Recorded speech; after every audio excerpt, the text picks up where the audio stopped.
Hello, how you doing? It's time for the second video about sprint orienteering analysis and tips and coaching. So last time we talked about mechanical technical orienteering, which is all of the things that you do or you should train to form habits when you're sprint orienteering.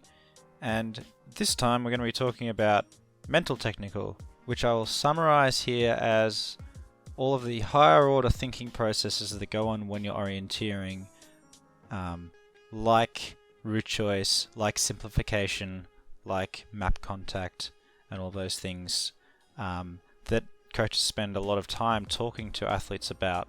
So where last week we were talking about physical things often that you could do to make reading the map a little bit easier, or just your general sprint orienteering a bit smoother. This week we'll be talking about the more ephemeral or mental things that you should be thinking about when you're orienteering, or specifically sprint orienteering.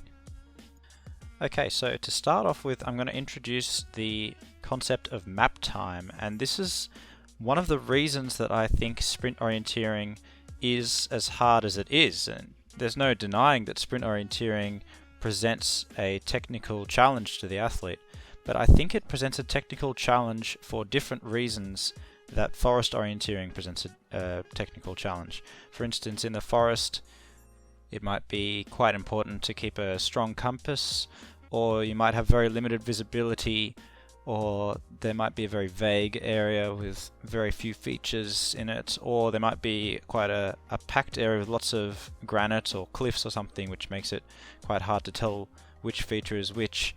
And so there's a lot of technical issues like that in forest orienteering, but in sprint orienteering, I think the technical challenge is amplified by the fact that we are moving at high speed and we have limited map reading time.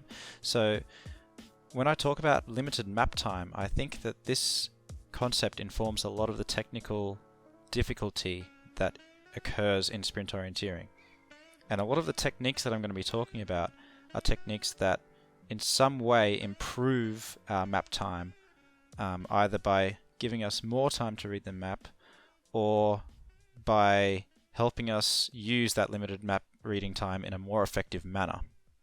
Okay, so technique number one for dealing with limited map time is simplification, which is obviously a technique that is commonly used in both sprint and bush orienteering.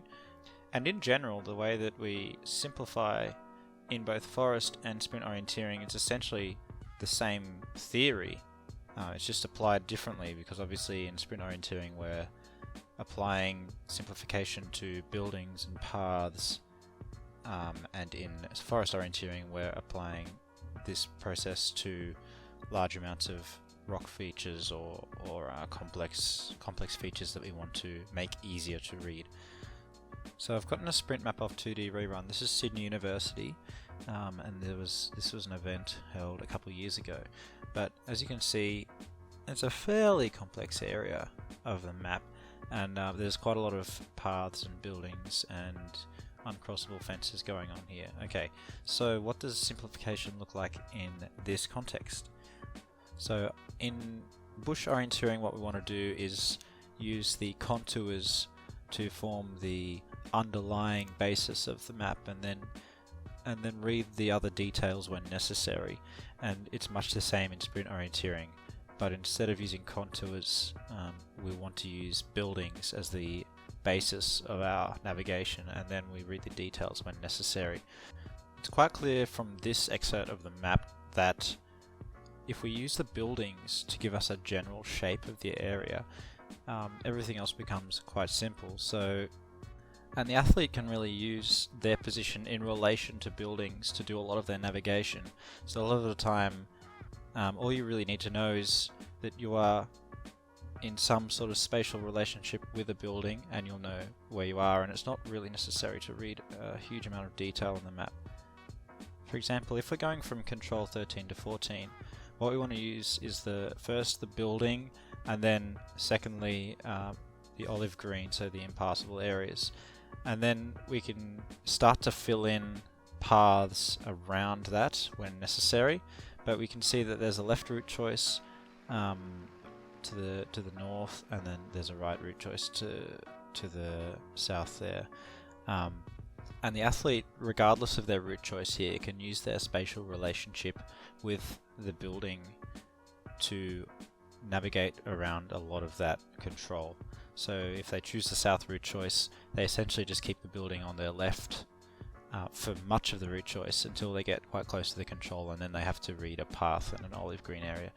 But a lot of their control is just done by reading the building and keeping the building on their left. So their spatial relationship with the building is what's doing most of the orienteering there.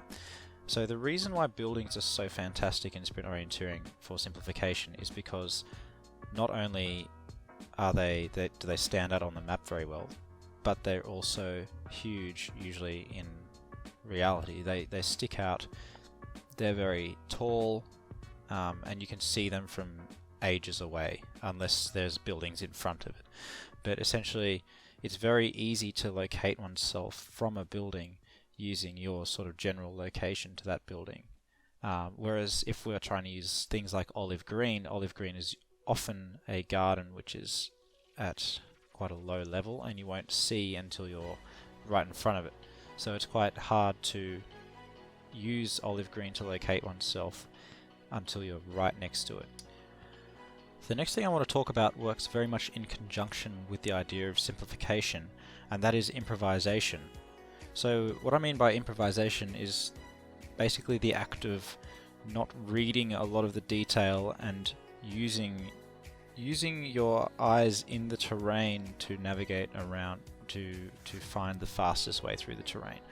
So what that would mean, for instance, if you're navigating from control 11 to 12 and you go around to the right past control 7 and you angle in from the building and you're going through those garden beds there, instead of reading the garden beds and trying to read the fastest way through those garden beds, I would say the best tactic in that situation would be to use improvisation and just look up and run through the garden beds.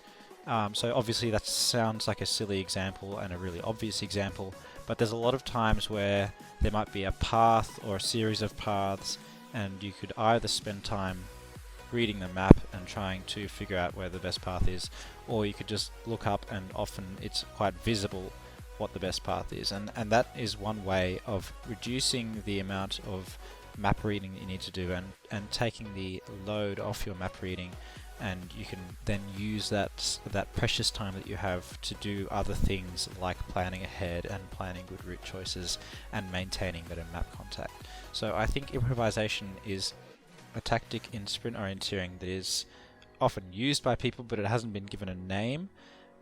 So what I'm going to call it improvisation, and I think it's something that you should practice a little bit, just like some of the mechanical technical things that I talked about last week. But it's just one of those things where, you know, if you get into an area where there's a few garden beds or a few paths, but essentially you know which direction you're going in, rather than reading the map, just look up and find the way through the terrain.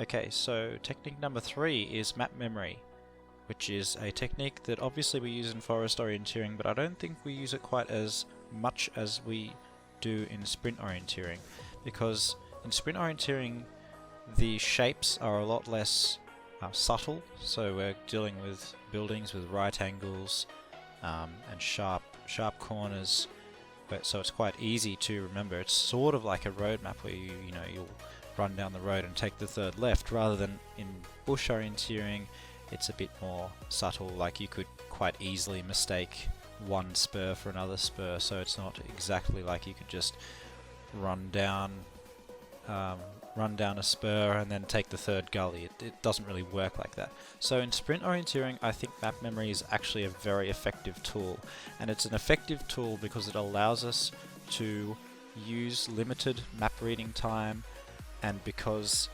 the technical challenge of finding your way to the control is often quite low, because it may just be on the other side of a building, or we might just need to run down a track and then take the junction to the left or something like that. And as you'll find later on, if an athlete is able to effectively use map memory to save map reading time, they are then able to use that map reading time in more effective ways, and that means things like planning ahead and really planning route choices. So this means that the future orienteering that you're going to be doing in a couple controls time will be a lot smoother, and you won't find yourself falling into traps or running into a corner where you, and not knowing exactly where you want to be going. So if you're able to use map memory effectively, then you can parlay that into better planning ahead and better route choice. So I'll offer you a visual example to help hammer this point home.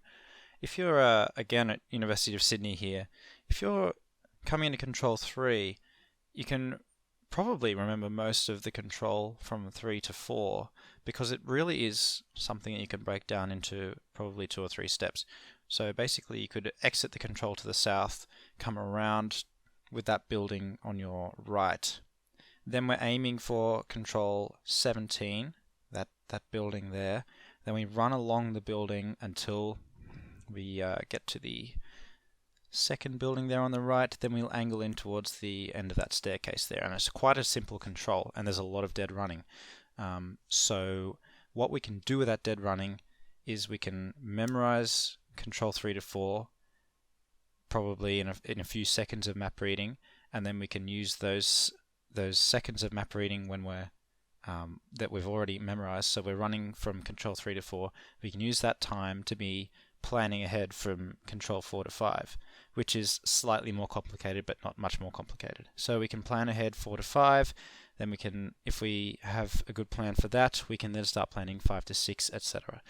So it starts snowballing, and you can see how effective use of map memory can really allow us to have a smoother course later on, and also it probably will allow you to run a bit faster, because running with the map when you're trying to read the map is slower. It's not that much slower in sprint orienteering and urban terrain, but it is slower than if you're just running without trying to read the map. So you have the advantages of, you have the twin advantages of being able to run faster and also being able to use that time if necessary for planning ahead, which usually will save you time in the future controls. So there's some techniques that will help you deal with the issue of map time. So like I said in the introduction, the issue of map time is one of the things that creates the technical challenge in sprint orienteering, because the actual map reading itself isn't as technical as in the forest. So we have simplification, which means that the athlete can gain more useful information in less time. We have improvisation, which means that the athlete doesn't feel the need to read as much of the less important information, but rather strives to use their own eyes in the terrain to find the fastest way to a certain area. And thirdly, we have map memory, which means that the athlete will remember their way to the control in a simple area and use that time that they are saving to do things like reading ahead and planning future controls that might have a complicated route choice in them. So these are 3 techniques that I believe can be used in sprint orienteering to deal with the technical issue of limited map time. I'm going to finish this video now because it's getting quite long, and in the next video we will continue talking about the mental technical aspect of orienteering, but we will talk about the techniques for route choice and reading ahead, which I think are crucial parts of sprint orienteering and deserve a in-depth look. So thanks for watching, and we'll have another video on mental technical techniques for sprint orienteering soon.